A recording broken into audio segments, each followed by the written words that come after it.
Okay, today is 14th of September, and we now come to Majjhima Nikaya Sutta number 12, Mahasihanada Sutta, the greater discourse on the lion's roar. This sutta is fairly long. I think tonight we'll probably have time only for one sutta, but it's a very inspiring sutta. You can see how much hardship the Buddhas have to undergo to attain enlightenment. Okay, thus have I heard. On one occasion, the Blessed One was living at Vesali in the grove outside the city to the west. Now on that occasion, Sunakata, son of the Lichavis, had recently left this Dhamma Vinaya. That means he has disrobed from the monkhood.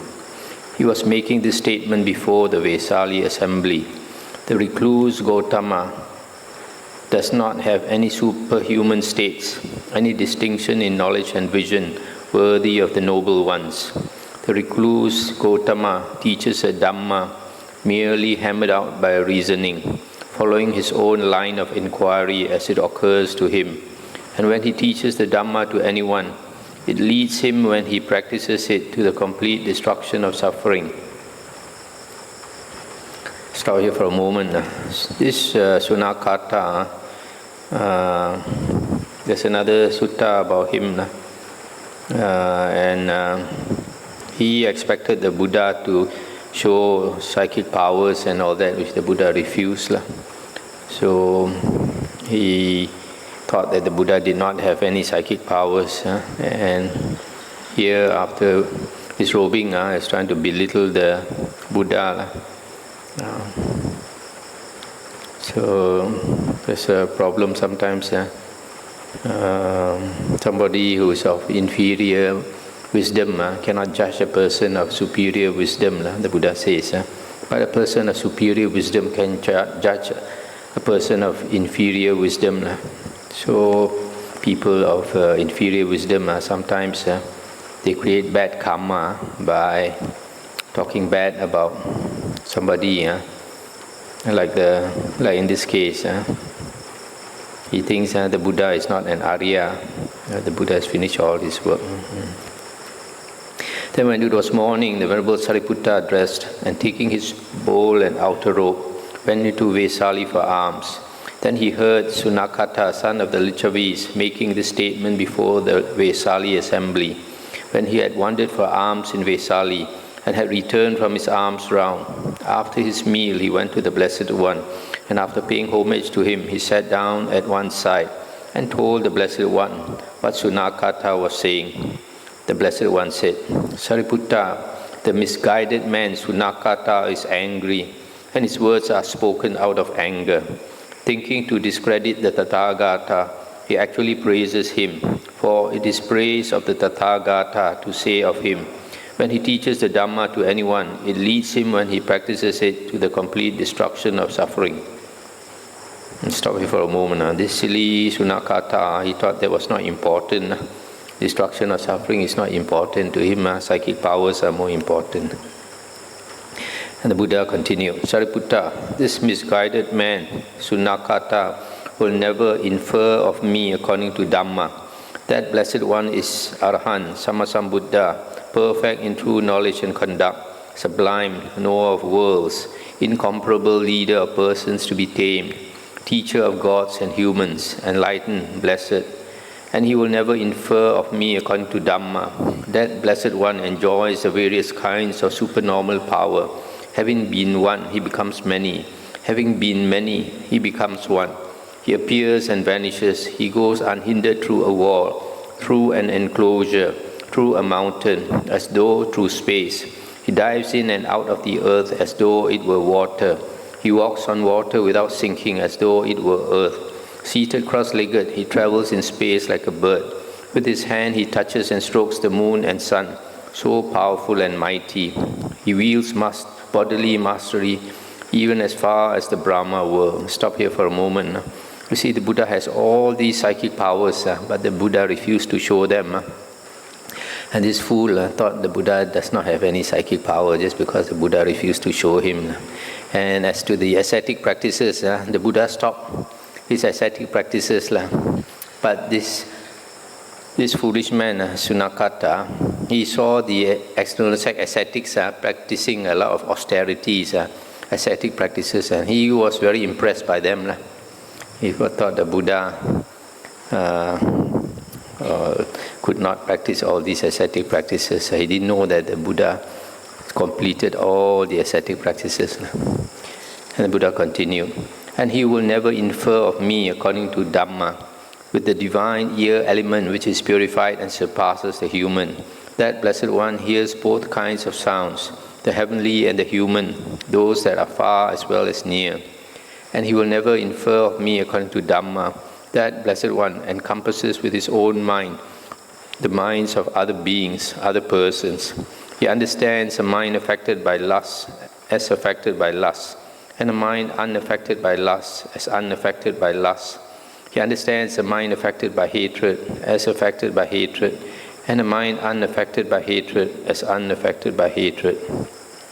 He understands a mind affected by delusion as affected by delusion, and a mind unaffected by delusion as unaffected by delusion. He understands a contracted mind as contracted, and a distracted mind as distracted. He understands an exalted mind as exalted, and an unexalted mind as unexalted. He understands a surpassed mind as surpassed, and an unsurpassed mind as unsurpassed. He understands a concentrated mind as concentrated, and an unconcentrated mind as unconcentrated. He understands a liberated mind as liberated, and an unliberated mind as unliberated. Sariputta, the Tathagata has these 10 Tathagatas powers, possessing which he claims the herd leader's place, roars his lion's roar in the assemblies, and sets rolling the wheel of Brahma. What are the 10? 1. Here the Tathagata understands as it actually is, the possible as possible, and the impossible as impossible. And that is a Tathagata's power that the Tathagata has, by virtue of which he claims the herd leader's place, roars his lion's roar in the assemblies, and sets rolling the wheel of Brahma. Number 2. Again, the Tathagata understands as it actually is the results of actions, karma, undertaken, past, future, and present, with possibilities and with causes. That too is a Tathagata's power. Again, number 3, again the Tathagata understands as it actually is the ways leading to all destinations. That too is a Tathagata's power. Number 4, again the Tathagata understands as it actually is the world with its many and different elements. That too is a Tathagata's power. Number 5, again the Tathagata understands as it actually is how beings have different inclinations. That too is a Tathagata's power. Again, number 6, again the Tathagata understands as it actually is the disposition of the faculties of other beings, other persons. That too is a Tathagata's power. Number 7, again the Tathagata understands as it actually is the defilement, the cleansing, and the emergence in regard to the jhanas, liberations, concentrations, and attainments. That too is a Tathagata's power. Number 8, again the Tathagata recollects his manifold past lives. That is 1 birth, 2 births, 3, 10, 100, 1,000, 100,000, etc. Thus, with the aspects and particulars, he recollects his manifold past lives. That too is a Tathagata's power. Number 9, again with the divine eye, which is purified and surpasses the human, the Tathagata sees beings passing away and reappearing, inferior and superior, fair and ugly, fortunate and unfortunate, etc. And he understands how beings pass on according to their actions or karmas. That too is a Tathagata's power. Number 10, again by realizing for himself with direct knowledge, the Tathagata here and now enters upon and abides in the deliverance by mind and deliverance by wisdom that are taintless, with the destruction of the taints or asavas. That too is a Tathagata's power that the Tathagata has, by virtue of which he claims the herd leader's place, roars his lion's roar in the assemblies, and sets rolling the wheel of Brahma. The Tathagata has these 10 Tathagatas powers, possessing which he claims the herd leader's place, roars his lion's roar in the assemblies, and sets rolling the wheel of Brahma. Sariputta, when I know and see thus, should anyone say of me, the recluse Gotama does not have any superhuman states, any distinction in knowledge and vision worthy of the noble ones. The recluse Gotama teaches the Dhamma merely hammered out by reasoning, following his own line of inquiry as it occurs to him. Unless he abandons that assertion and that state of mind and relinquishes that view, then as surely as if he had been carried off and put there, he will wind up in hell. Just as a monk possessed of virtue, concentration, and wisdom would here and now enjoy final knowledge, so it will happen in this case, I say, that unless he abandons that assertion and that state of mind and relinquishes that view, then as surely as if he had been carried off and put there, he will wind up in hell. Sariputta, the Tathagata has these 4 kinds of intrepidity, fearlessness, possessing which he claims a herd leader's place, roars his lion's roar in the assemblies, and sets rolling the wheel of Brahma. What are the 4? Here I see no ground on which any recluse or Brahmin or God or Mara or Brahma or anyone else at all in the world could, in accordance with the Dhamma, accuse me thus. While you claim full enlightenment, you are not fully enlightened in regard to certain things. And seeing no ground for that, I abide in safety, fearlessness, and intrepidity. I see no ground on which any recluse or anyone at all could accuse me thus. While you claim to have destroyed the asavas, taints, those asavas are undestroyed by you. And seeing no ground for that, I abide in safety, fearlessness, and intrepidity. I see no ground on which any recluse or anyone at all could accuse me thus. Those things called obstructions by you are not able to obstruct one who engages in them. And seeing no ground for that, I abide in safety, fearlessness, and intrepidity. I see no ground on which any recluse or anyone at all could accuse me thus. When you teach the Dhamma to someone, it does not lead him when he practices it to the complete destruction of suffering. And seeing no ground for that, I abide in safety, fearlessness, and intrepidity. The Tathagata has these 4 kinds of intrepidity, possessing which he claims the herd leader's place, roars his lion's roar in the assemblies, and sets rolling the wheel of Brahma. Sariputta, when I know and see thus, should anyone say of me, as before, the recluse Gotama does not have any superhuman states, any distinction in knowledge and vision worthy of the noble ones, etc., then he will surely wind up in hell. Sariputta, there are these 8 assemblies. What are the 8? An assembly of nobles, an assembly of Brahmins, an assembly of householders, an assembly of recluses, an assembly of gods of the heaven of the 4 great kings, an assembly of gods of the heaven of the 33, an assembly of Mara's retinue, an assembly of Brahmas. Possessing these 4 kinds of intrepidity, the Tathagata approaches and enters these 8 assemblies. I recall having approached many hundred assemblies of nobles, many hundred assemblies of Brahmins, many hundred assemblies of householders, many hundred assemblies of recluses, many hundred assemblies of gods of the heaven of the 4 great kings, many hundred assemblies of gods of the heaven of the 33, many hundred assemblies of Mara's retinue, many hundred assemblies of Brahmas. And formerly I had sat with them there and talked with them and held conversations with them. Yet I see no ground for thinking that fear or timidity might come upon me there. And seeing no ground for that, I abide in safety, fearlessness, and intrepidity. Sariputta, when I know and see thus, should anyone say of me, the recluse Gotama does not have any superhuman states, then he will surely wind up in hell. Sariputta, there are these 4 kinds of generation or birth. What are the 4? Egg-born generation, womb-born generation, moisture-born generation, and spontaneous generation. What is the egg-born generation? There are these beings born by breaking out of the shell of an egg. This is called egg-born generation. What is womb-born generation? There are these beings born by breaking out from the caul. This is called womb-born generation. What is moisture-born generation? There are these beings born in a rotten fish, in a rotten corpse, in rotten dough, in a cesspit, in a sewer. This is called moisture-born generation. What is spontaneous generation? There are gods and denizens of hell, and certain human beings, and some beings in the lower worlds. This is called spontaneous generation. These are the 4 kinds of generation. I stop here for a moment.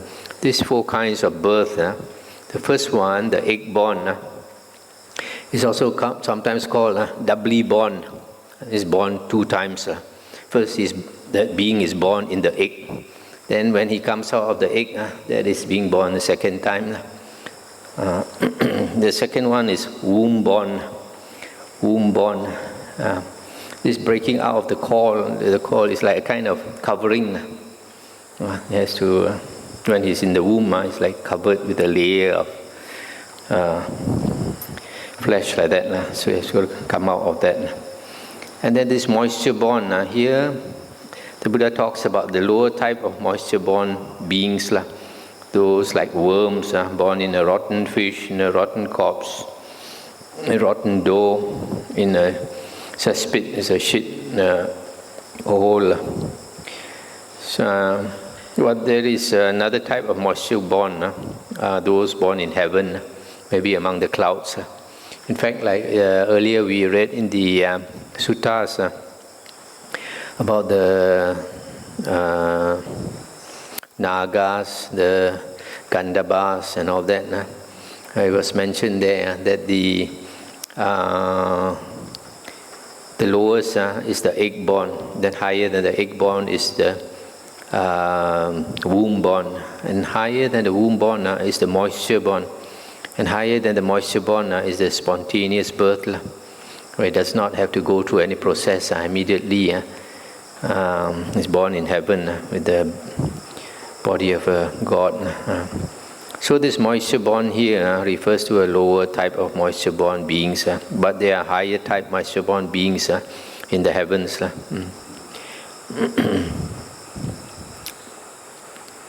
So this spontaneous born are mostly gods and some hell beings, some certain human beings. This one we don't understand why there are certain human beings which are spontaneously born. That means they don't come out of the womb.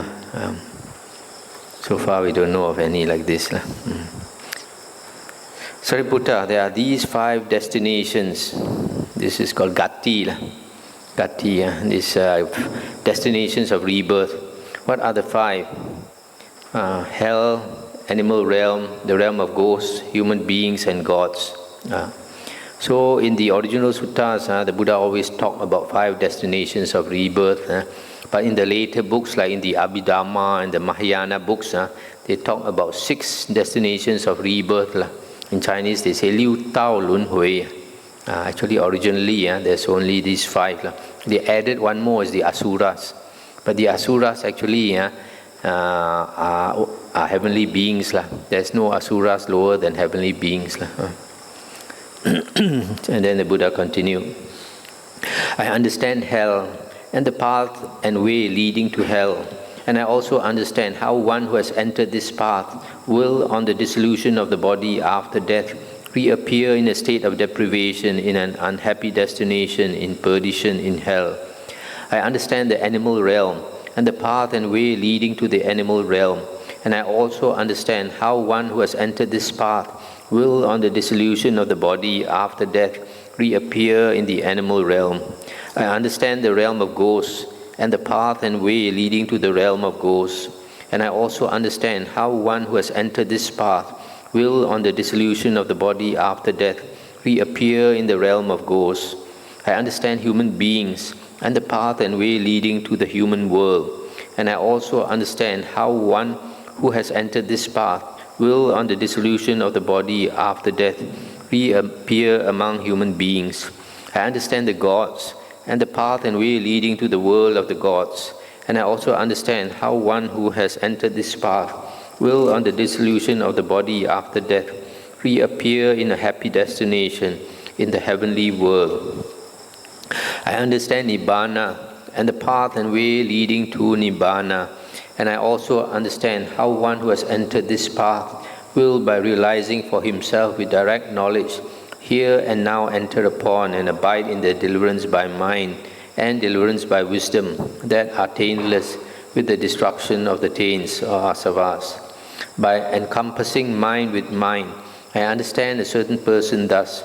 This person so behaves, this so conducts himself, has taken such a path that on the dissolution of the body after death, he will reappear in a state of deprivation, in an unhappy destination, in perdition, in hell.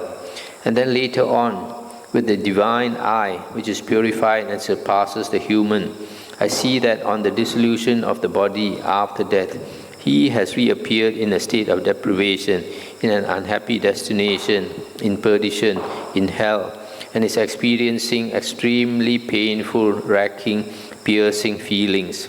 Suppose there were a charcoal pit deeper than a man's height, full of glowing coals, without flame or smoke, and then a man scorched and exhausted by hot weather, weary, parched and thirsty, came by a path going in one way only, and directed to that same charcoal pit. Then a man with good sight, on seeing him, would say, "This person so behaves, so conducts himself, has taken such a path, that he will come to this same charcoal pit." And then later on, he sees that he has fallen into that charcoal pit and is experiencing extremely painful, racking, piercing feelings. So too, by encompassing mind with mind, I understand a certain person thus. This person so behaves, so conducts himself, that he will reappear in hell. To stop here for a moment. So this simile, for us to understand, hell is the simile of somebody fallen into a hole which is deeper than his height, so that he cannot climb out. And this hole is full of glowing charcoal coals, so that he's getting burned. And he's struggling and struggling to jump out of the pit, the hole. He cannot get out of the pit, and he's being burned, and every moment he's suffering. By encompassing mind with mind, I understand a certain person thus. This person so behaves, so conducts himself, has taken such a path, that on the dissolution of the body after death, he will reappear in the animal realm. And then later on, with the divine eye, which is purified and surpasses the human, I see that on the dissolution of the body after death, he has reappeared in the animal realm and is experiencing extremely painful, racking, piercing feelings. Suppose there were a cesspit deeper than a man's height, full of filth, and then a man scorched and exhausted by hot weather, weary, parched, and thirsty, came by a path going in one way only, and directed to this same cesspit. Then a man with good sight, on seeing him, would say, "This person so behaves, so conducts himself, that he will come to this same cesspit." And then later on, he sees that he has fallen into that cesspit and is experiencing extremely painful, racking, piercing feelings. So too, by encompassing mind with mind, I understand a certain person thus. This person so behaves, so conducts himself, that he will reappear in the animal realm. Let's stop here for a moment. So the simile for the animal realm is like a man hungry and thirsty and tired. He has fallen into a hole deeper than a man's height. And this hole is full of shit. And so he's struggling to come out of that hole. He cannot come out. So he's wallowing in shit, and he's swallowing that shit and all that. And he keeps swimming and swimming, but he cannot come out of the shit hole. So the animal realm is also like that. Animal realm, they suffer a lot because they eat each other every moment. They are scared. Every moment they are frightened. By encompassing mind with mind, I understand a certain person does. This person so behaves, so conducts himself, has taken such a path that on the dissolution of the body after death, he will reappear in the realm of ghosts. Then later on, I see that he has reappeared in the realm of ghosts and is experiencing much painful feeling. Suppose there were a tree growing on uneven ground with scanty foliage, casting a dappled shadow, and then a man scorched and exhausted by hot weather, weary, parched and thirsty, came by a path going in one way only and directed to that same tree. Then a man with good sight, on seeing him, would say, "This person so behaves, so conducts himself, that he will come to this same tree." And then later on, he sees that he is sitting or lying in the shade of that tree, experiencing much painful feeling. So too, by encompassing mind with mind, I understand a certain person does. This person so behaves, so conducts himself, that he will reappear in the realm of ghosts. I'll stop here for a moment. So the simile for the realm of ghosts is this person who is hungry and thirsty, walking a long distance, and he comes across this tree, and then he's trying to rest under the tree. But unfortunately, that tree does not have much leaves. So because it does not have much leaves, even he stays under the tree, he still feels very hot. He's burned by the sun, and there's no water for him to drink, and he's tired, and he doesn't get very much comfort under the tree. But at least he's much better than the two fellows who fell into the two holes. By encompassing mind with mind, I understand a certain person does.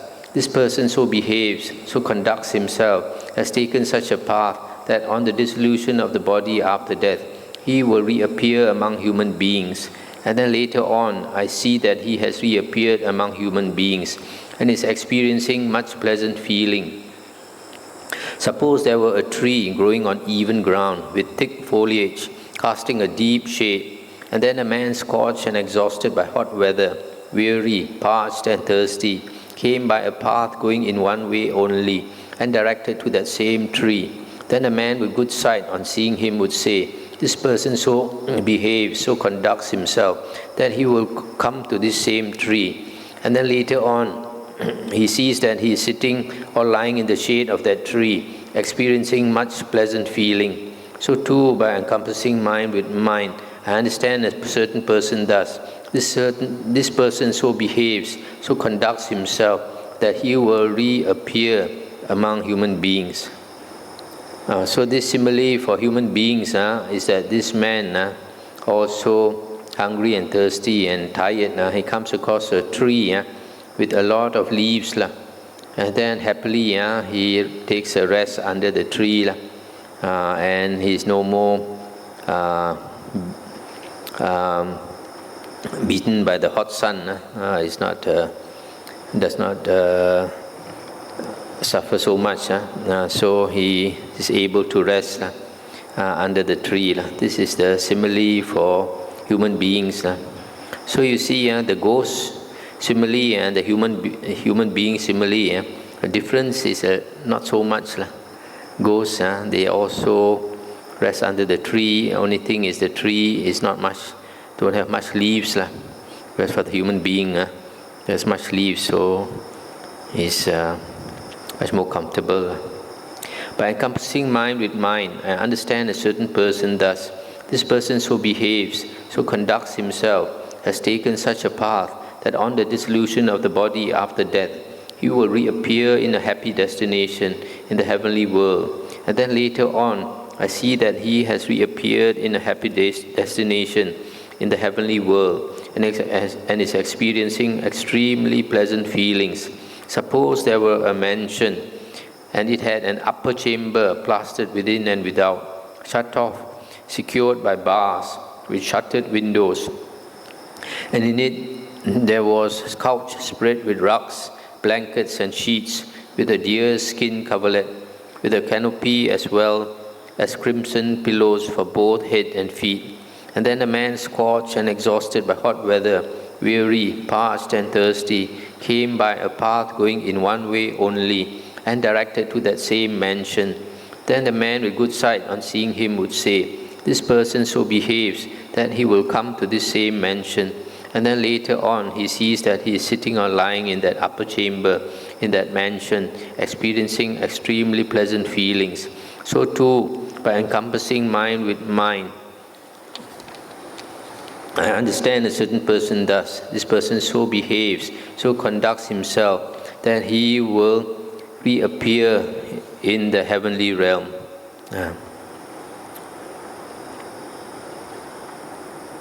So here, the simile for the heavens is like a man hungry and thirsty and tired. He comes across a huge bungalow, mansion. He walks inside the mansion.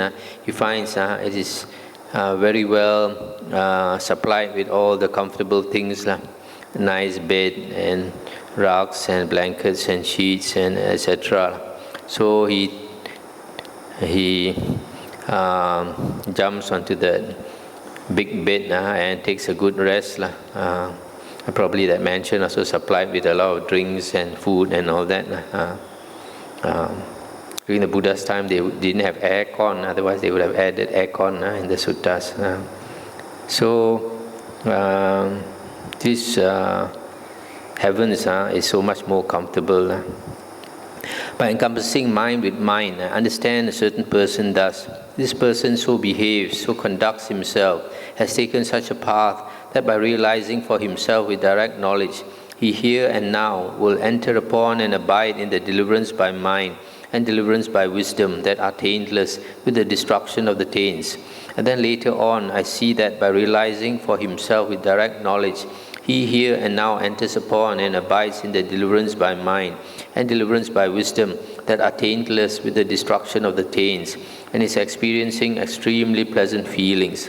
Suppose there were a pond with clean, agreeable, cool water, transparent, with smooth banks, delightful, and nearby a dense wood, and then a man, scorched and exhausted by hot weather, weary, parched and thirsty, came by a path going in one way only towards that same pond. Then a man with good sight, on seeing him, would say, "This person so behaves, so conducts himself, that he will come to this same pond." And then later on, he sees that he has plunged into that pond, bathed, drunk, and relieved all his distress, fatigue, and fever, and has come out again and is sitting or lying in the wood, experiencing extremely pleasant feelings. So too, by encompassing mind with mind, I understand of a certain person thus. This person so behaves, so conducts himself, that he will enter upon and abide in the deliverance by mind and deliverance by wisdom. Sariputta, when I know and see thus, should anyone say of me, the recluse Gautama does not have any superhuman states, any distinction in knowledge and vision worthy of the noble ones. The recluse Gautama teaches a Dhamma merely hammered out by reasoning, following his own line of inquiry as it occurs to him. Unless he abandons that assertion and that state of mind and relinquishes that view, then as surely as if he had been carried off and put there, he will wind up in hell. Just as a monk, possessed of virtue, concentration, and wisdom, would here and now enjoy final knowledge, so it will happen in this case, I say, that unless he abandons that assertion and that state of mind and relinquishes that view, then as surely as if he had been carried off and put there, he will wind up in hell. Let's stop here for a moment. These 5 destinations of rebirth, the Buddha says that most beings, after they pass away, will be reborn into the woeful plains. So maybe out of 10 human beings, only 2 or 3 come back to the human birth or go to heaven, and probably 7 or 8 will end up in the 3 woeful plains. But of the 3 woeful plains, the ghost realm, I guess maybe would have most humans reborn there, because even if you don't do much evil, you don't harm others, still humans after death will be reborn in the ghost realm, because we have used up our good karma. When we come into the human birth, we bring along a certain amount of good karma, and as we enjoy life every day, we are able to eat whatever food we like, and go touring here and there and watch Astro and drive Mercedes Benz and all this, and we use up our good karma. At the end of life, our blessings is less than when we came, in which case we will naturally go into the ghost realm, even without doing any evil. But those people who do evil, then they end up either in the animal realm or the hell realm. And the Buddha says in some other sutta that once you fall into the animal or hell realm, it will take an extremely long time to come out of there. Remember the simile of the blind turtle trying to put its head into the yolk, the hole. So, Sariputta, I recall having lived a holy life, possessing 4 factors. I have practiced asceticism, the extreme of asceticism. I have practiced coarseness, the extreme of coarseness. I have practiced scrupulousness, the extreme of scrupulousness. I have practiced seclusion, the extreme of seclusion. Such was my asceticism, Sariputta, that I went naked, rejecting conventions, licking my hands, not coming when asked, not stopping when asked. I did not accept food brought or food specially made, or an invitation to a meal.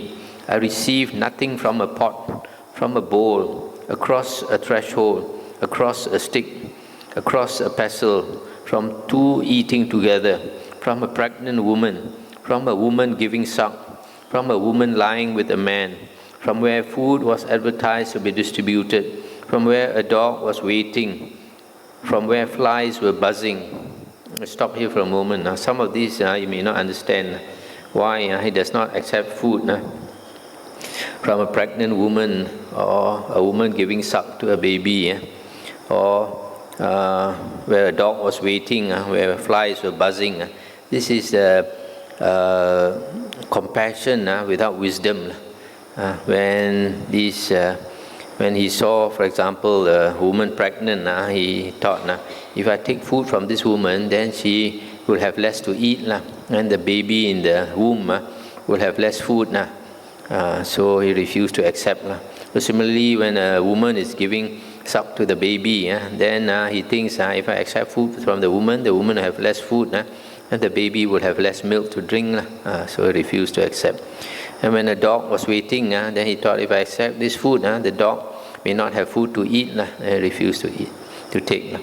When the flies were buzzing, then he thought, if I accept the food, then the flies will have less food to eat.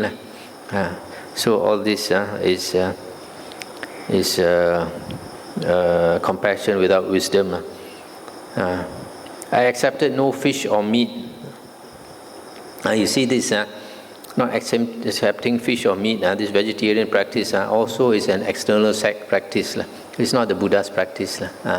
So before he was enlightened, he was also practicing like the Brahmins, refused to, or the Jains or Nigantas also were vegetarians, but not after the Buddha was enlightened, then he did not continue with such practice. I drank no liquor, wine or fermented brew. I kept to one house to one morsel. I kept to 2 houses to 2 morsels. I kept to 7 houses to 7 morsels. I'll stop here for a moment. This was an external sect practice. When they beg for their food, they go maximum 7 houses. If they don't get food after 7 houses, they go back. They're not supposed to go to more than 7 houses. And this has crept into Mahayana Buddhism. It's also mentioned in Mahayana Buddhism. And they go and beg for food, not more than 7 houses. I lived on 1 saucerful a day, on 2 saucerfuls a day, up to 7 saucerfuls a day. I took food once a day, once every 2 days, once every 3, up to 7 days, and so on up to once every fortnight. So you see, up to the extent 14 days, he will only take food once. But when he eats, he will eat until he cannot eat anymore. And then after that, he has to starve for 13 days. I dwelt pursuing the practice of taking food at stated intervals. I was an eater of greens or millet or wild rice or hide parings or moss or rice bran or rice scum or sesame flour or grass or cow dung. In other words, at one time he will eat only greens and will refuse to eat any other thing. And then later he found he did not become enlightened in that way. Then he eat only millet and nothing else. And then he found he was not enlightened. And then he ate only wild rice. Similarly, he tried one thing after another. I lived on forest roots and fruits. I fed on fallen fruits. That means he lived in the deep forest without coming out and only feed on the fallen fruits and the roots of plants. I clothed myself in hemp mixed cloth, in shrouds, in refuse rags, in tree bark, using the tree bark as a robe, as a clothing, in antelope hide, in strips of antelope hide, in kusa grass fabric, in bark fabric, in wood shavings fabric, in head hair wool, in animal wool, in owl's wings. So instead of using cloth to make a robe, he used all these things to make a robe. And it's mentioned somewhere, I forgot where, maybe in the Vinaya books. He said of all these different types of robes, the most uncomfortable was the one made of hair, using hair to to cover yourself. I was one who pulled out hair and beard. Instead of shaving, I pulled out the hair, pulled out hair and beard, pursuing the practice of pulling out hair and beard. I was one who stood continuously, rejecting seats. I was one who squatted continuously, devoted to maintaining the squatting position. I was one who used a mattress of spikes. I made a mattress of spikes my bed. This one like some of the yogis, a bed of nails, sleep on a bed of nails. I dwelt pursuing the practice of bathing in water 3 times daily, including the evening. And this one is a Hindu practice. They think they bathe themselves in the river, it wash away their sins. Thus, in such a variety of ways, I dwelt pursuing the practice of tormenting and mortifying the body. Such was my asceticism. Such was my coarseness, Sariputta, that just as the bole of a tinduka tree, accumulating over the years, cakes and flakes off, so too dust and dirt, accumulating over the years, caked off my body and flaked off. It never occurred to me, oh, let me rub this dust and dirt with my hand, or let another rub this dust and dirt off with his hand. It never occurred to me thus. Such was my coarseness. In other words, for years I never took a bath until all that, what we call that daki, or that dirt accumulated on the skin. Such was my scrupulousness, Sariputta, that I was always mindful in stepping forwards and stepping backwards. I was full of pity even for the beings in a drop of water thus. Let me not hurt the tiny creatures in the crevices of the ground. Such was my scrupulousness. This again, compassion to the extreme of having no wisdom. He thought if we step on the water also, there are tiny creatures inside there, might harm them. So wherever he stepped also, he was careful. Such was my seclusion, Sariputta, that I would plunge into some forest and dwell there. And when I saw a cowherd or a shepherd or someone gathering grass or sticks or a woodsman, I would flee from grove to grove, from thicket to thicket, from hollow to hollow, from hillock to hillock. Why was that? So that they should not see me or I see them. Just as a forest-bred deer, on seeing human beings, flees from grove to grove, from thicket to thicket, from hollow to hollow, from hillock to hillock. So too, when I saw a cowherd or a shepherd, etc., then I would flee. Such was my seclusion. So here, he was behaving like a wild animal. See any human beings come, I quickly run away. I would go on all fours to the cow pens when the cattle had gone out, and the cowherd had left them, and I would feed on the dung of the young suckling calves. As long as my own excrement and urine lasted, I fed on my own excrement and urine. Such was my great distortion in feeding.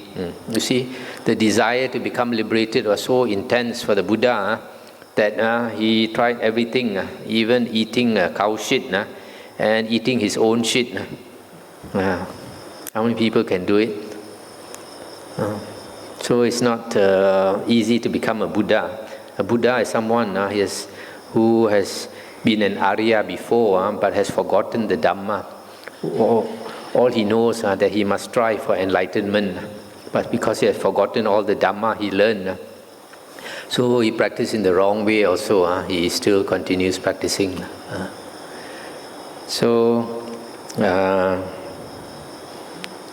This type of practice, no wonder the Buddha said, a woman cannot become a Buddha. A woman can become an Arahant. Because a woman can learn the Dhamma and practice easier way. But a Buddha, because he has forgotten the Dhamma and there's no one to show him the way, he'll practice to the extent of nearly killing himself. That's why a woman cannot become a Buddha. So feeding on your own excrement, even the dog also won't do that. I would plunge into some awe-inspiring grove and dwell there. A grove so awe-inspiring that normally it would make a man's hair stand up if he were not free from lust. When those cold wintry nights came during the 8 days interval of frost, I would dwell by night in the open and by day in the grove. In the last month of the hot season, I would dwell by day in the open and by night in the grove. And there came to me spontaneously this stanza never heard before: chilled by night and scorched by day, alone in awe-inspiring groves, naked, no fire to sit beside, the sage yet pursues his quest. So you see how hard the Buddha struggled. You can imagine now and then he'll think of his family, probably his tears will come down. But his determination was so strong, he still continued. I would make my bed in a charnel ground with the bones of the dead for a pillow, and the cowherd boys came up and spat on me, urinated on me, threw dirt at me, and poked sticks into my ears. Yet I do not recall that I ever aroused an evil mind of hatred against them. Such was my abiding in equanimity. So here he was trying to practice equanimity. Whatever people do to him, he just ignores it, just tolerates it. Sariputta, there are certain recluses and Brahmins whose doctrine and view is this: purification comes about through food. They say, let us live on kola fruits, and they eat kola fruits. They eat kola fruit powder, they drink kola fruit water, and they make many kinds of kola fruit concoctions. Now I recall having eaten a single kola fruit a day. Sariputta, you may think that the kola fruit was bigger at that time, yet you should not regard it so. The kola fruit was then at most the same size as now. Through feeding on a single kola fruit a day, my body reached a state of extreme emaciation. Because of eating so little, my limbs became like the jointed segments of vine stems or bamboo stems. Because of eating so little, my backside became like a camel's hoof. There was no backside. Because of eating so little, the projections on my spine stood forth like corded beads. Because of eating so little, my ribs jutted out as gaunt as the crazy rafters of an old roofless barn. Because of eating so little, the gleam of my eyes sank far down in their sockets, looking like a gleam of water that has sunk far down in a deep well. Because of eating so little, my scalp shriveled and withered as a green bitter gourd shrivels and withers in the wind and sun. Sometimes we see in the newspaper, famine in Africa, something like that. Because of eating so little, my belly skin adhered to my backbone. Thus, if I touched my belly skin, I encountered my backbone. If I touched my backbone, I encountered my belly skin. Because of eating so little, if I tried to ease my body by rubbing my limbs with my hands, The hair, rotted at its roots, fell from my body as I rubbed. And no of Sariputta, there are certain recluses and Brahmins whose doctrine and view is this: purification comes about through food. They say, let us live on beans. And the same way, they will take bean powder and they make all kinds of concoctions with beans. And similarly, let us live on sesamum, let us live on rice. And they eat rice powder, they drink rice water, and they make many kinds of rice concoctions. Now I recall having eaten a single rice grain a day. Sariputta, you may think that the rice grain was bigger at that time, yet you should not regard it so. The rice grain was then at most the same size as now. Through feeding on a single rice grain a day, my body reached a state of extreme emaciation. Because of eating so little, the hair rotted at its roots, fell from my body as I rubbed. So you see, the Buddha says that there are recluses and ascetics who think that purification comes about through food, the type of food you eat. And nowadays, even in Buddhism, you have people thinking like that, that by becoming vegetarians, you can purify yourself. It's not only in Buddhism, in other religions also you find. Also they practice, there are some, they don't take certain types of food. So all this is coming from that perception that by controlling your food, there is some kind of purification involved. The Buddha says no, you don't purify your mind through your mouth. Yet Sariputta, by such conduct, by such practice, by such performance of austerities, I did not attain any superhuman state, any distinction in knowledge and vision worthy of the noble ones. Why was that? Because I did not attain that noble wisdom, which when attained is noble and emancipating, and leads the one who practices it in accordance with it to the complete destruction of suffering. Sariputta, there are certain recluses and Brahmins whose doctrine and view is this: purification comes about through the round of rebirths. But it is impossible to find a realm in the round of rebirths that I have not already passed through in this long journey, except for the gods of the pure abodes, Suddhavasa. Had I passed through the round as a god of the pure abode, I would never have returned to this world. This Suddhavasa heavens is only for anagamins. It's in the fourth jhana plane, and once you are reborn there, you are on the way to Nibbana. From there, you automatically go to Nibbana. So the Buddha says, in the long round of rebirths, he has been born in every place, every type of being except that one. Probably we also. There are certain recluses and Brahmins whose doctrine and view is this: purification comes about through some particular kind of rebirth, but it is impossible to find a kind of rebirth that I have not been reborn in already in this long journey, except for the gods of the pure abodes. There are certain recluses and Brahmins whose doctrine and view is this: purification comes about through some particular abode, but it is impossible to find a kind of abode or dwelling that I have not already dwelt in, except for the gods of the pure abodes. There are certain recluses and Brahmins whose doctrine and view is this: purification comes about through sacrifice, but it is impossible to find a kind of sacrifice that has not already been offered up by me in this long journey of samsara, when I was either a head-anointed noble king or a well-to-do Brahmin. There are certain recluses and Brahmins whose doctrine and view is this: purification comes through fire worship, but it is impossible to find a kind of fire that has not already been worshipped by me in this long journey, when I was either a head-anointed noble king or a well-to-do Brahmin. Sariputta, there are certain recluses and Brahmins whose doctrine and view is this: as long as this good man is still young, a black-haired young man endowed with the blessing of youth, in the prime of life, so long as is he perfect in his lucid wisdom. But when this good man is old, aged, burdened with years, advanced in life, and come to the last stage, being 80, 90, or 100 years old, then the lucidity of his wisdom is lost.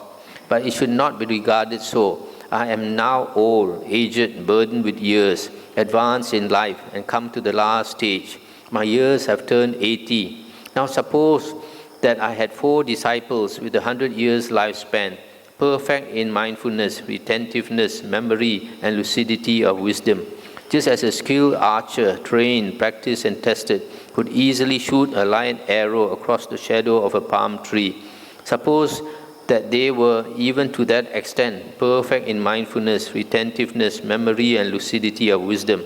Suppose that they continuously asked me about the 4 satipatthanas, and I answered them when asked, and that they remembered each answer of mine, and never asked a subsidiary question, or paused except to drink, eat, consume food, taste, urinate, defecate, and rest in order to remove sleepiness and tiredness. Still, the Tathagata's exposition of the Dhamma, his explanations of factors of the Dhamma, and his replies to questions would not yet come to an end. But meanwhile, those 4 disciples of mine with 100 years lifespan would have died at the end of those 100 years. Sariputta, even if you have to carry me about on a bed, still there will be no change in the lucidity of the Tathagata's wisdom. Rightly speaking, were it to be said of anyone, a being not subject to delusion has appeared in the world for the welfare and happiness of many, out of compassion for the world, for the good welfare and happiness of gods and humans. It is of me, indeed, that rightly speaking, this should be said. Stop here for a moment. This part is quite important. The Buddha says that don't think that because he is old that his mind has deteriorated. He says his mind has not deteriorated and will never deteriorate. So this is contradictory to what some monks are saying now. Some monks they say even an arahant, when he's old, his mind will deteriorate. But not true. For an arahant, the mind will never deteriorate. Now on that occasion, the Venerable Naga Samala was standing behind the Blessed One, fanning him. Then he said to the Blessed One, "It is wonderful, Venerable Sir, it is marvelous. As I listened to this discourse on the Dhamma, the hairs of my body stood up. Venerable Sir, what is the name of this discourse on the Dhamma?" As to that, Naga Samala, you may remember this discourse on the Dhamma as the hair-raising discourse. That is what the Blessed One said. The Venerable Naga Samala was satisfied and delighted in the Blessed One's words. That's the end of the sutta. So you see, because this silly Sunakata was talking bad about the Buddha, then the Buddha was so annoyed. He talked about himself in detail in this sutta.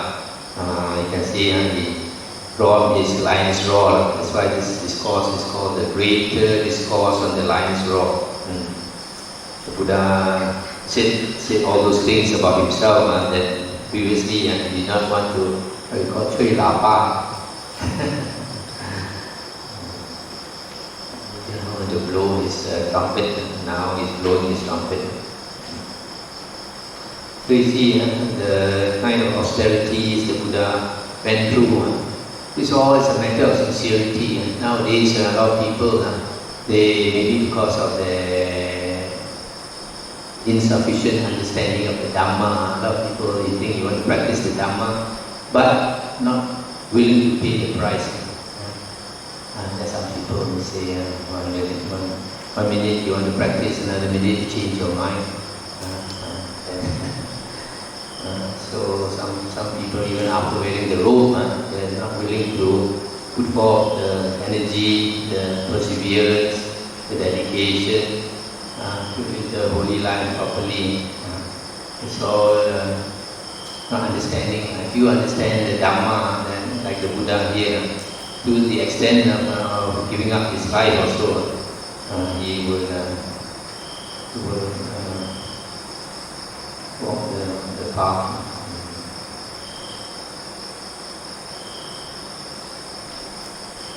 Especially somebody like the Buddha, his wife was still young, a baby is born. You can imagine constantly the mind will go back to the family, and will go back to his son. So it's all a matter of sincerity. The Buddha always says, whether you are sincere or not. If you are sincere, even to give up your life also, you are willing to do it. No? After all, if you understand the Dhamma, you should know one day you're going to die. So what is there you cannot give up? You have to give up everything in the end. Anything to discuss?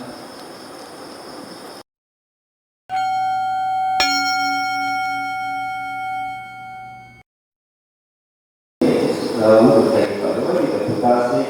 Set only the view of Dhamma and not the view of Dhamma.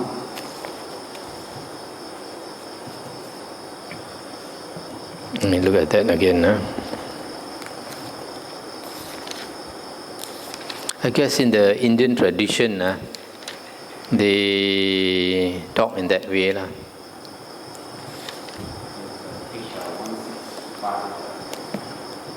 In the Indian tradition, among the gods, I think the highest they know is Brahma.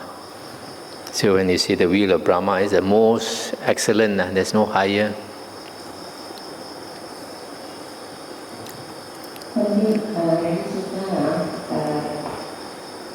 The Buddha would say, as a person enters into this path, say it's a woeful place in a 5 destination, has entered a path. After the destination of the body, he will be born, say, for example, he enters the path of health, the 5 destination. Okay. So when a person enters that path, that means he is destined for that rebirth already one day. Yes. There is no way of retracting from that. Yes. This entering the path is conducting himself along that path. In other words, his character is in that direction that he is definitely going to be born in that state. So a person like the Buddha with psychic power, he sees, he knows that this person, his character, for example, what we say like Ngao Ching, Gu Khe.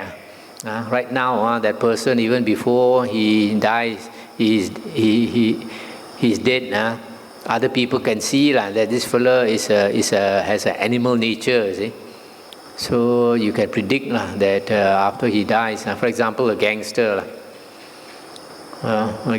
mafia member, he's violent, always beating up people and acting like an animal. So it's expected after he passes away, he will be reborn in the animal world. I think you say about Sunakata, unless the balance is real, otherwise you will end up in hell. Like at any time, you see, the way he described it is that the hell angels will just drag him and put him there in hell. That means to say it's very imminent where Sunakata is concerned, unless the balance is real. But I don't think the Buddha is able to save him also. Because he's saying such nasty things about the Buddha. He's not saying such nasty things about Putujana. He's saying nasty things about an ordinary worldling. Doesn't matter so much. He's talking somebody like the Buddha. He doesn't understand the Buddha has all these attainments, and yet he thinks the Buddha is a softy compared to some of these ascetics that he has seen around. And even these ascetics that he has seen does not have psychic powers, but the Buddha has all the psychic powers. Only thing refused to show him only. The thing is about seclusion. The proper way to practice seclusion, like the one that explained by the Buddha, is the extreme way where whenever he sees human being, he hides like a deer. And what is the middle path of seclusion? Do you stay in the kuti, not confined in the kuti and not coming out at all? But you can come out and do walking meditation. Are you talking about a monk or a lay person? Oh, I mean, if lay person were to take the same path as a monk? No, different. The monk seclusion and a lay person seclusion is different standard. And they explain the truth See, like for a lay person, if you want to practice seclusion, like you become more aloof from your friends, more aloof from your relatives, and you don't go to all these happy joints like karaoke, happy hour, and going touring here and there and all that. Now you give up a lot of worldly enjoyments, and you try to concentrate your time on the spiritual path, but it's not that you don't mix with people at all. Instead, you, for lay person, you mix with spiritual friends, those who have the same interests like you. Then you can have discussion with them and all that, and you progress together. And then for a monk, either a monk should stay in the monastery with other monks. There are good and bad points, like for a monk to stay in a monastery. For a monk to stay in a monastery with other monks, it is important in the initial years, when he has to learn a lot of suttas and vinaya. He has to learn how to conduct himself, and then when he stays with other monks, people can see his faults, you see. A lot of the time we don't see our faults, other people have to tell us our faults. So if the monk is willing to progress on the spiritual path, then he should be willing to accept advice, accept admonishment, then only he can progress. That's why it's good to stay with other monks. Then later, if he has enough knowledge of the suttas and the vinaya, then if he wants to, he can go off and stay alone. Go off and stay alone also, he has to see, if he stays alone and he progresses, then he should continue. But there are some monks, they stay alone, instead of progressing, they regress. They sleep more and more. Then in this case, they should not stay alone. They should come back and stay with the other monks, because like in a monastery, you stay with other monks. There are fixed times for meditation, fixed times for work and all these things. So you have to follow the schedule. And you're allowed, like in our monastery, you're allowed certain time in the afternoon to do your own thing. I think 4 hours is quite generous already. You can do many things in that 4 hours. And other times you have to follow the schedule. So there is a certain amount of discipline, you see. There are some certain monks, they don't like to stay with other monks because they want to be independent. Do their own thing. But then, as they say, 方便 becomes 随便. So in which case, they become more and more lazy, and then with no other monks to criticize them, you find a lot of monks, they start relaxing their vinaya, they start accepting money, start using money and all that. After some time, people have no respect for them. Some monks, they don't have the wisdom to see that by giving up small money, they can get a lot of support. Some monks, they are greedy for small money, they want to possess small money, then they will never get big support. So that is for a monk, if he wants to practice seclusion, he can go off and stay up the hill or stay in a cave and all that, and go and beg for his food. You see, that a lay person cannot do. The most a lay person can do is to hide yourself in your room. You take your room to be your cave, and seldom come out. It's something that I admire in some Indians. Some Indians, they have in their house several rooms. They make one room their prayer room, their meditation room. They don't allow the wife and children to go inside that room. They go and spend their time meditating in there, do their chanting in there and all that. Very few Chinese do that. Chinese, instead of having a prayer room, they have a money room. Only the big one, how we also practice it. Yes. It's different from our this big one. Yes. For them, it's like the Mahayana Pikwan.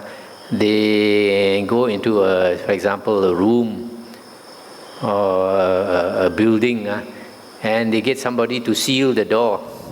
They cannot come out for, say, like 1 year.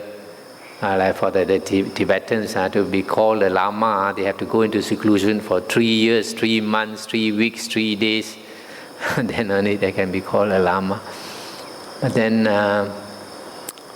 in that way, like making a vow, you go inside there. But then sometimes may not be working well for you. So if you continue to stay there, say like for example, you get somebody to seal you inside a building, and you make a determination to stay for 3 years. Now after half a year, you find you're not progressing, and you cannot progress. So if you continue to stay there, you'll be wasting 2.5 years. That's what come out. So like the Theravada way is more flexible. You go and stay in a certain place, then you see if you're after half a year you find you're making progress, then you keep staying there. Don't leave the place. If you can stay there 10 years, 20 years, 30 years, even better. The Buddha says if you stay in a certain place and you are making progress spiritually, then you should not leave the place. One of the suttas, Nagara Vindaya Sutta in the Majjhima Nikaya, the Buddha went to a certain place, and then he asked the people, what type of monks are worthy of respect, what type of monks are not worthy of respect.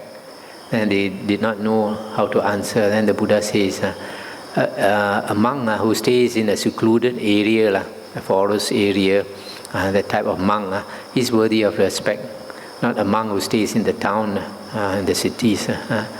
So the Buddha said, why?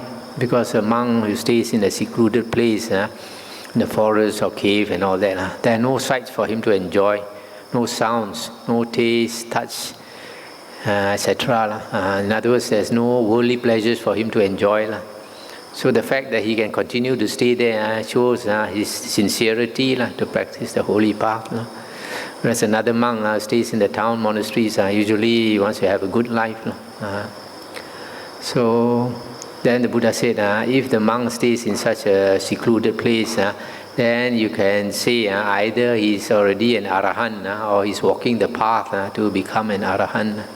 So he's worthy of respect. In the same way, the Buddha said, what type of place is suitable for a monk? Buddha says, if a monk stays in a certain place and he's making progress, then even if the food and all the requisites are very hard to get, still he should stay in that place. And if the food and all that, the requisites are easy to get, and he's still making progress, then even the more reason to stay there. And the Buddha says, if a monk is making progress, he should stay in that place. Even if the abbot tries to kick him out also, he should refuse to go if he's making progress there. And stay there until the end of his life. One of the suttas is stated. When for Theravada practice, when a monk wants to go into seclusion, usually he would be 5 years, at least 5 years, or as soon as he's proficient in the Dhamma. This depends on the monastery. Different abbots have different policy. But I would think that to encourage monks to practice hard, then even a monk is new, you can let him have 1 or 2 weeks seclusion. Only if a monk is more experienced, then he can handle longer periods. A lot of people, the idea of seclusion sounds very attractive. But when they go into seclusion, when you go into seclusion, you are fighting with Mara. And a lot of the time, you really get clobbered by Mara. You think you want to clobber Mara, but Mara will clobber you. Because you practice You try to be strict, you try to meditate, you try to sleep less and all that, then you become so tired that when you fall asleep, instead of sleeping 6 hours, you sleep 12 hours. Because last night you only slept 2 hours. So it's not easy. Maybe the mind goes in the forest and live on their own, and if they find that they are not progressing, normally it's advisable for them to go back to the teacher or Oh yes, definitely if they are not progressing, they should go back and stay with other monks. Not all monks are qualified to stay alone. A lot of monks think they see other people staying alone, they also want to stay alone. Because if a monk wants to stay alone, he has to be extremely disciplined, very, very disciplined. Otherwise, he'll spend his time sleeping, lazy. Because nobody is watching you. But actually there are spirits watching you. So if you are not practicing well, sometimes you get disturbed. When they talk about discrimination to monks, for example, there's so many monasteries, then they normally have not the same frequency as of the inclination towards Dhamma is the same with a particular monk or the center. So we try to support those centers which we find that is teaching Dhamma. So the other center which we find that they are not practicing in the right manner. So are we doing discriminating? It's all right, for lay people to go to those monasteries. They are inclined to go. Only thing is, the Buddha said that there are 4 types of persons. You have to be very careful in your conduct towards them.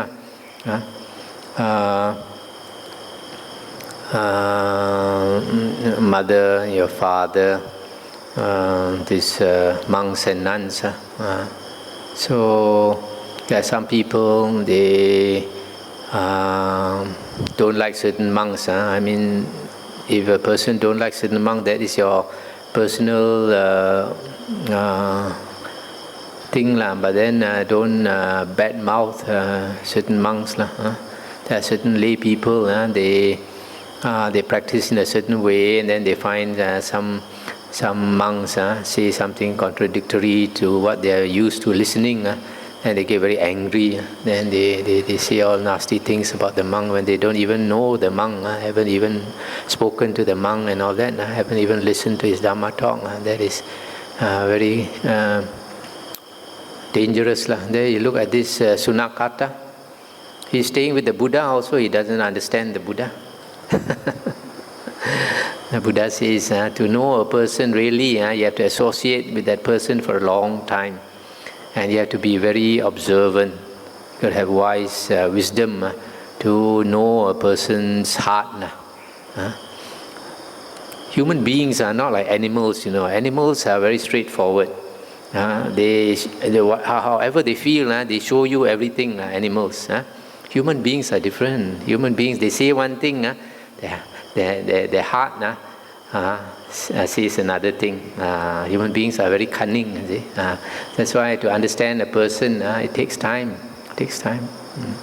So sometimes, like in the suttas, the Anguttara Nikaya says 4 types of pots: the empty pot, and the full pot, the closed pot, and the open pot, and all that. It's talking about the different types of persons. Some are very impressive, but they have no substance. Some are impressive, but they have substance. And some are unimpressive and with no substance. And some are unimpressive, but with substance. So it's very hard to judge a person from the outside. Some people, they try to look very mindful, very impressive, but actually they are full of shit inside. So it's very difficult to judge a person.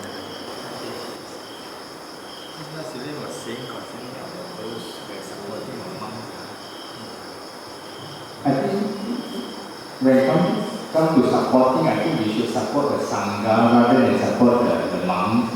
Because with the Sangha, maybe we can help to perpetuate the Buddha's Sasana rather than supporting the monks. Because with the monk, maybe they are helping to support the Sangha. That's an opinion, but I'm not sure what. Yes, generally the Buddha says it is a duty of lay persons to support the Sangha.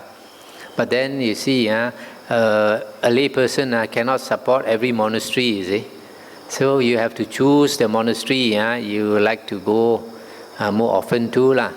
So different people have different affinities and different karma, so they choose different monasteries. Of course, generally you find a lot of lay people, they like to go and support famous monks.